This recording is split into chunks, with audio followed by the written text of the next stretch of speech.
Hello, and this week it's Simple Synergies with Double Trouble, Moonchild, and Leigong.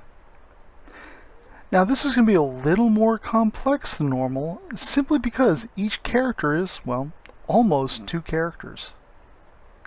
We're going to start off with Moonchild. She is there to harass and frankly terrify the opponent. The first thing to note about Moonchild and Leigong is actually something you might not think of. Their primary forms and secondary forms attack ranges actually nestle together rather nicely. Be aware of their changing spheres of influence in regarding to each other would actually be a very good thing. So Moonchild, when in dog phase, can attack 1-1 and 2-3 via Tesium Tomahawks and Throwing Tomahawks, effectively giving her a threat range of 1-3. Leigong's initial profile's lightning is range 3-6. Because Moonchild isn't raged out yet, keeping Leigong at a distance isn't necessarily a bad thing. Right now, Moonchild's brawl is only a blue and a black, and she can attack twice at most. Now, Moonchild in dog warrior form, well, she has Tesium Tomahawks at 1-2. Compare this to Leigong's God of Lightning closed barrage attack with a range of 2-4. There's a little overlap at range 2 where the target can be at the edge of her range and just within his. Moonchild is much more difficult to deal with in this state, and Leigong can go for a little more risk-reward with his attack. Her brawl goes up to a green and a blue, which is fantastic. She can attack up to 3 times, and then total immunity can stop a lot of tricks other aristos have, such as displacement, regarding their own switches. This is really important, especially if you're trying to keep, say, Musashi in one place. Inner Beast is very important to Moonchild running interference for Leigong. If she's only in dog face form, well, then she's not nearly as frightening or as threatening. However, once she changes, it forces the opponent to decide which one of them they're going to have to go after. It's a lot more difficult at that point. Leigong does have his range attacks and rather fearsome ones at that, but dog warrior Moonchild's kind of eats faces. It's really no two ways around it.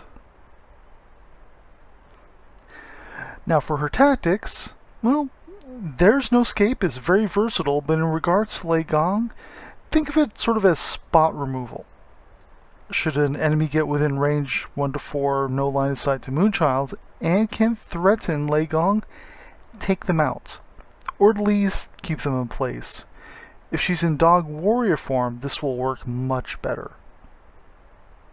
Leigong on the bench isn't Leigong shooting people.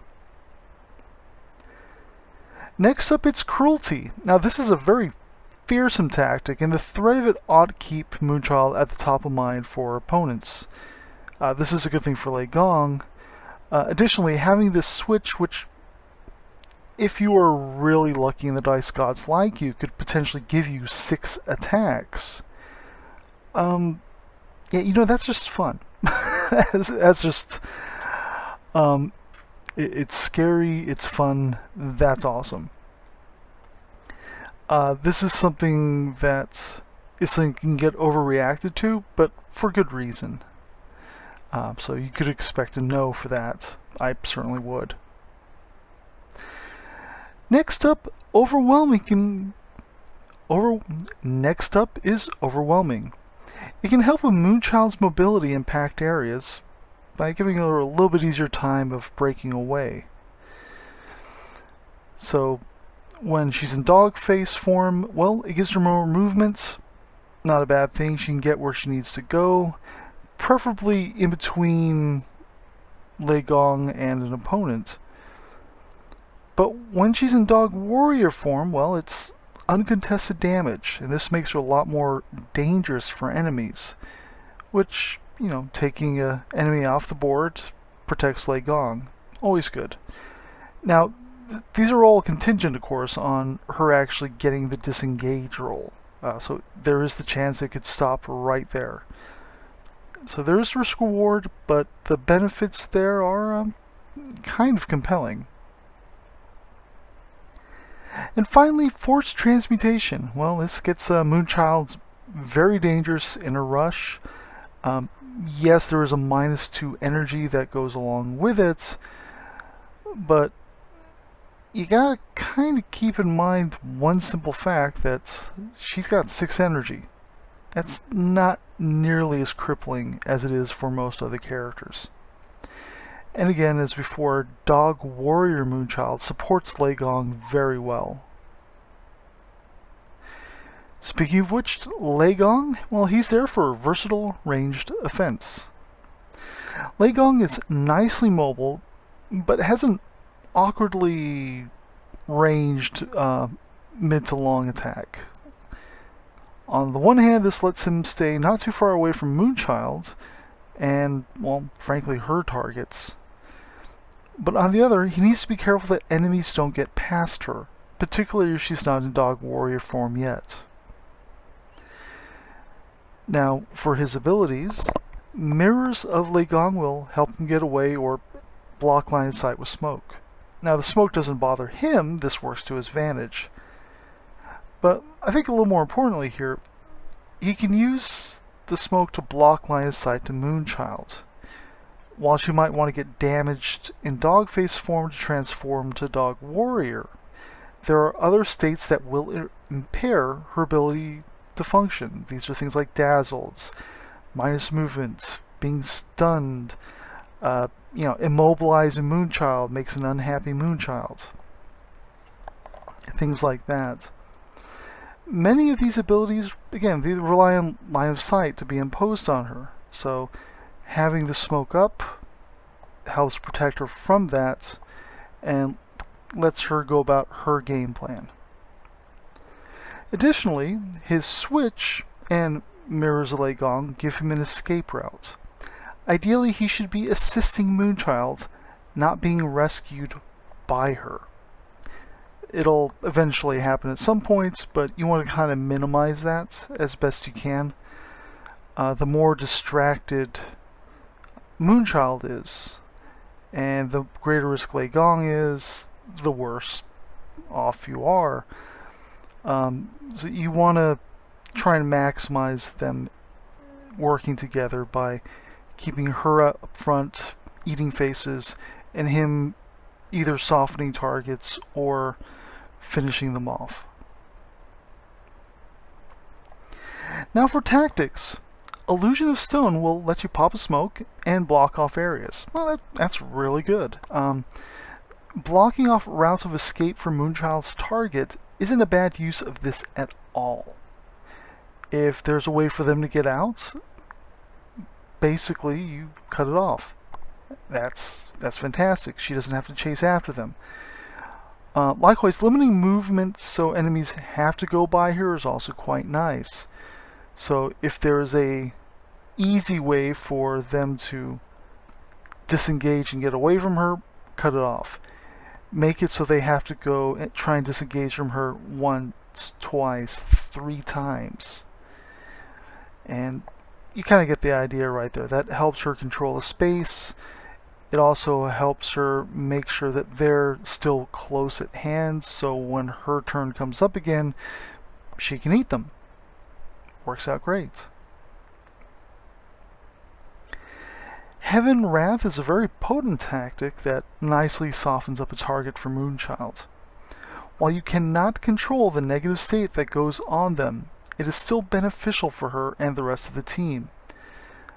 They're going to take 1 point of uncontested damage, and either you're going to get the initiative penalty on them, or they're going to go slower. And either one is going to be good for Moonchild and really everyone else. Some characters will naturally, depending on when you play this, if it's earlier on in the round, it gives more uncertainty to the opponents. They don't know what you're going to be doing next, and it makes it a tough choice. If they have an idea who's next, either because the last two people you got are in the one of them's in the infirmary, or you're on the last one and it's obvious, maybe not such a big deal. But then you also have the following round as well, so it's good either way, really. Faded in smoke is a great way to keep teammates alive. Now, while Moonchild initially wants damage to transform from Dogface to Dog Warrior, at that point you kind of say, okay, I'm not going to try getting myself killed immediately, because her being sent to the bench is not ideal. So if someone's aiming to have a big, great round, yeah, Faded in Smoke is going to be good. Likewise, well, keeping Leigong alive is good too, since he can help with her survivability, and, well, he just likes smoke. And that's some of the simple synergies for Double Trouble. This is probably, I think, of all the expansions that came out in the past, well, 2020, 2019, I'm going to have to say this has definitely been one of our favorites. Everyone loves Leigong, everyone loves Moonchild. They're a lot of fun to play, they're interesting, they're definitely powerful, and they give you a lot to think about. I also want to note that thanks to your support, this is actually the 52nd 1 year's worth of Aristeia 101 and Aristeia 101. So thank you so much for your support. I'd really like to thank V and everybody at Corvus Belli. They have just been absolutely fantastic in just providing a lot of the art and the assets you've seen, and helping get this channel, helping find the footing for Shameless Mayhem, as it were.